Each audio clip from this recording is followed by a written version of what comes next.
Ton anniversaire approche. Quelqu'un te demande ce que tu vas faire pour le fêter, et tu réponds quelque chose qui, pour une raison ou une autre, déconcerte tout le monde. Rien, c'est juste un jour comme un autre. Et soudain, quelque chose de curieux se produit. Les gens commencent à te regarder bizarrement. Tes amis pensent que tu es négatif, ta famille pense que tu es de mauvaise humeur, et la société semble supposer que s'il n'y a pas de gâteau, de bougies et de photos souriantes, quelque chose ne va pas chez toi. Mais et si rien n'allait mal? Et si le fait que ton anniversaire te soit égal en disait long et très intéressant sur le fonctionnement de ton esprit? Car les psychologues ont étudié ce comportement et ont découvert quelque chose d'inattendu. Les personnes qui ne se soucient pas de leur anniversaire ne sont pas toutes pareilles. En fait, elles appartiennent généralement à 3 types psychologiques très distincts. Certaines ont appris à ne rien attendre, d'autres ont simplement un cerveau qui fonctionne différemment, et un petit groupe est arrivé à une conclusion que beaucoup de gens ont du mal à accepter. Commençons par le premier, car ce groupe n'en parle presque jamais. Il y a des personnes qui ont cessé de fêter leur anniversaire, non pas parce qu'elles le voulaient, mais parce qu'elles ont appris à ne rien attendre. Dans les années 60, le psychologue Martin Seligman a découvert un phénomène qu'il a appelé l'impuissance apprise. Lorsqu'une personne subit des déceptions répétées sans pouvoir changer le résultat, le cerveau commence à faire quelque chose de très curieux. Il cesse d'essayer. Non pas parce que la personne est faible, mais parce que le cerveau tente de se protéger. Les anniversaires peuvent facilement devenir une sorte d'expérience émotionnelle. Enfant, nous attendons des choses très spécifiques. Nous espérons que les gens s'en souviendront. Nous espérons nous sentir spéciaux. Nous espérons que ce jour sera différent. Mais lorsque ces attentes sont brisées encore et encore, le cerveau commence à ajuster ses prédictions. C'est là qu'intervient une autre découverte intéressante des neurosciences. Des chercheurs comme Wolfram Schultz ont démontré que la dopamine ne réagit pas seulement aux récompenses, elle réagit à la différence entre ce que l'on attendait et ce qui s'est réellement passé. Si l'on s'attend à quelque chose de bien et que cela se produit, la dopamine augmente. Mais si l'on attend quelque chose et que cela n'arrive pas, la chute est encore plus importante. Ainsi, avec le temps, le cerveau apprend quelque chose de très simple. Il est plus sûr de ne rien attendre. Et quand quelqu'un dit « c'est juste un jour comme un autre », ce n'est parfois pas de l'indifférence, c'est une forme de protection, une sorte d'armure émotionnelle construite petit à petit. Mais voici quelque chose de curieux. Tout le monde n'ignore pas son anniversaire à cause de blessures du passé. Il existe un autre groupe complètement différent. Il y a des gens qui, sincèrement, ne se souviennent même pas de leur anniversaire. Non pas parce qu'ils sont tristes, non pas parce qu'ils évitent quelque chose, mais simplement parce que leur esprit est occupé par d'autres choses. Les psychologues appellent cela la cécité temporelle. C'est courant chez les personnes très axées sur les projets, le travail ou les idées.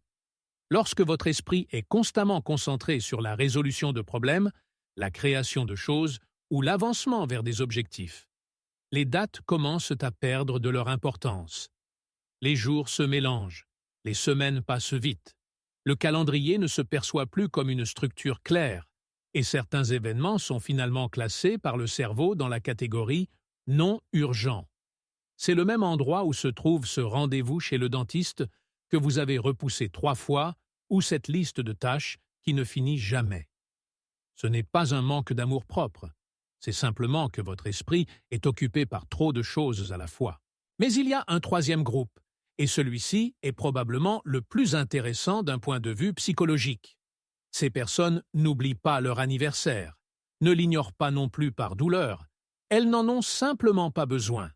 Elles ont observé tout le rituel des anniversaires, les bougies, les félicitations, la célébration, et sont arrivées à une conclusion très simple. Elles n'en ont pas besoin pour se sentir bien. La psychologie a une explication à cela. Les chercheurs Edward Deci et Richard Ryan, créateurs de la théorie de l'autodétermination, ont étudié pendant des décennies ce qui rend réellement les gens heureux et ont trouvé quelque chose de curieux. Les personnes ayant le plus grand bien-être psychologique ne dépendent pas autant d'événements externes pour se sentir bien avec elles-mêmes. Leur sentiment de valeur personnelle vient de l'intérieur, pas d'une date précise, pas d'une célébration, ni du fait que 30 personnes leur chantent une chanson gênante dans un restaurant. Ces personnes ont compris quelque chose que le chercheur Philip Brickman a appelé le tapis roulant hédonique. La tendance humaine à courir constamment après le prochain moment spécial, le prochain accomplissement, la prochaine célébration, le prochain pic de bonheur. Mais ces pics ne durent presque jamais, alors certaines personnes descendent simplement de cette roue. Elles n'attendent pas un jour spécial dans l'année pour se sentir importantes. Elles ont appris à se sentir complètes un mardi comme les autres. Et curieusement, cela peut gêner les autres, car cela brise une croyance très répandue. L'idée que tout le monde devrait vouloir les mêmes choses, que tout le monde a besoin d'attention, que tout le monde veut célébrer. Mais ce n'est pas le cas. Certaines personnes ont simplement déjà résolu cette question en elles-mêmes. Toutes les personnes qui évitent leur anniversaire ne le font pas pour des raisons saines. Certaines le font pour une raison très différente. Imaginez ceci. Vous avez 8 ans, c'est votre anniversaire. Vous attendez ce jour depuis des semaines. Vous en avez parlé à tout le monde. Dans votre tête, vous imaginiez des ballons, des cadeaux, des gens réunis. Et quand le jour arrive, tout semble beaucoup plus petit que ce que vous attendiez. Peut-être que quelqu'un d'important n'est pas venu. Peut-être que quelqu'un a oublié de vous souhaiter un joyeux anniversaire. Peut-être que personne ne semblait aussi excité que vous. Et quelque chose change en vous. Vous ne faites pas de scène, vous ne dites rien, mais vous commencez à réduire vos attentes. L'année suivante, vous attendez un peu moins, et l'année d'après, un peu moins encore. Des chercheurs de l'université Johns Hopkins ont découvert ce qu'on appelle l'effet anniversaire. Notre cerveau ne se contente pas de se souvenir de certaines dates, il revit aussi les émotions qui leur sont associées, même des années après. Cet enfant de 8 ans est toujours là, en vous. Mais il y a un autre phénomène intéressant. La psychologue Jennifer Crocker de l'Université du Michigan a étudié ce qu'on appelle les contingences de l'estime de soi et a découvert que certaines personnes évitent les situations qui pourraient confirmer leur peur à leur sujet. En d'autres termes, certaines personnes cessent de célébrer leur anniversaire, non pas parce qu'elles n'en ont pas besoin, mais parce qu'elles craignent que si elles le célèbrent et que cela ne se passe pas parfaitement, cela confirme quelque chose de douloureux, elles préfèrent donc ne pas essayer. C'est une forme d'autoprotection. Et la différence entre ces deux choses est importante, car il y a une grande différence entre ne pas avoir besoin de la célébration et la vouloir, mais ne pas se permettre de la désirer. Si vous êtes quelqu'un à qui son anniversaire est égal, posez-vous cette question en toute honnêteté. Est-ce de la liberté ou de la peur? Seul vous connaissez la réponse. Mais le simple fait que vous y réfléchissiez en dit déjà long, car peut-être mesurons-nous mal depuis des années ce que signifie s'aimer soi-même.